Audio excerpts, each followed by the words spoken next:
নিন্দুকদের মুখে ঝামা ঘষে আবার দেবের সাথে জুটি বাঁধতে চলেছেন সৌমিত্রিষা। প্রকাশ্যে ছবির নাম খবর শুনে খুশিতে আত্মহারা ভক্তরা।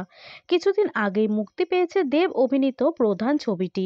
এতদিন ধরে দর্শকদের মাঝে এই ছবিটি সম্প্রচারের জন্য ব্যাকুলতা স্পষ্ট ফুটে উঠেছিল।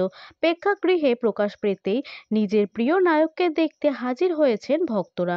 শুধুমাত্র ভক্তরা নয়, তার পাশাপাশি এই ছবিটি নিয়ে যথেষ্ট উন্মাদনা দেখা যাচ্ছিল জনপ্রিয় টেলি অভিনেত্রী সৌমিত্রিষা কুণ্ডুর মধ্যেও।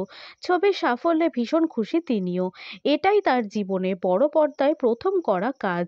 তবে এইবার এইখানেই থেমে থাকছেন না অভিনেত্রী।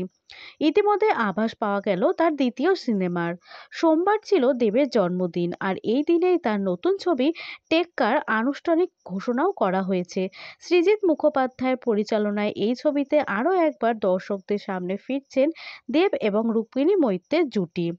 তবে এরপরে দর্শকদের জন্য রয়েছে একটি বড় চমক।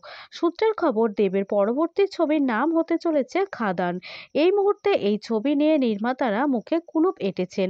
তবে সূত্রের দাবি, কয়লা খনি অঞ্চলের সমাজ এবং রাজনীতির প্রেক্ষাপটে এই ছবির পরিকল্পনা হয়েছে। দেবের প্রযোজনা সংস্থা এবং সুরিন্দর ফিল্মস যৌথভাবে এই ছবিটির প্রযোজনার দায়িত্বে থাকবে। পরিচালক হিসাবে উঠে আসছে সুজিত দত্তের নাম। ছবির নায়ক হিসাবে দেখা যাবে অভিনেতা দেবকে। শোনা যাচ্ছে নির্মাতারা নাকি নায়িকা হিসাবে প্রাথমিক পর্যায়ে সৌমিত্রিষা কুণ্ডুর কথা ভেবেছেন। তবে এখনো অবধি কিছু চূড়ান্ত হয়নি। এই খবর সত্যি হলে প্রধানের পর দ্বিতীয়বার দেব সৌমিত্রিষা জুটিকে দেখবেন দর্শক।